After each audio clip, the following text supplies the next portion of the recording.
తిరుపతి జిల్లా శ్రీకాళహస్తిలో ఘోర రోడ్డు ప్రమాదం జరిగింది. రోడ్డు పక్కన ఆటో కోసం నిరీక్షిస్తున్న తల్లి బిడ్డలపై ఓ లారీ దూసుకెళ్లింది. ఈ దుర్ఘటనలో తల్లి, 2 ఏళ్ల కుమార్తె స్పాట్లోనే చనిపోయారు. ప్రమాదంలో బాలుడికి తీవ్ర గాయాలు కావడంతో వెంటనే చికిత్స కోసం దగ్గరలో ఉన్న ఆసుపత్రికి తరలించారు. ప్రస్తుతం బాలుడి పరిస్థితి విషమంగా ఉన్నట్లు తెలుస్తోంది. ఏర్పేడు మండలం ఆముడూరు క్రాస్ రోడ్డు వద్ద ఈ ప్రమాదం జరిగింది.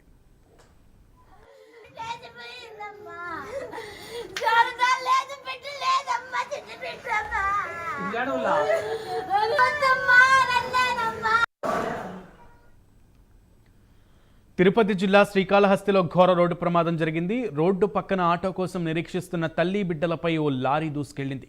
ఈ దుర్ఘటనలో తల్లి, 2 ఏళ్ల కుమార్తె స్పాట్లోనే చనిపోయారు.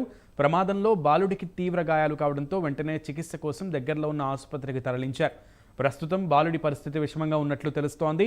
ఏర్పేడు మండలం ఆముడూరు క్రాస్ రోడ్డు వద్ద ఈ ప్రమాదం జరిగింది. కుమారుడు కార్తీక్, కుమార్తె వైష్ణవిని తీసుకుని తన పుట్టిళ్లు అయిన రేణిగుంట మండలం మల్లవరానికి బయలుదేరింది.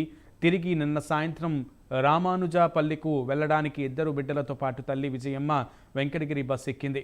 ఆముడూరు క్రాస్ వద్ద దిగి అక్కడి నుంచి రామానుజపల్లికు వెళ్లడానికి ఆటో కోసం రోడ్డుపై ఎదురు చూస్తుండగా వీరిపైకి అతివేగంగా వస్తున్న లారీ దూసుకెళ్లింది.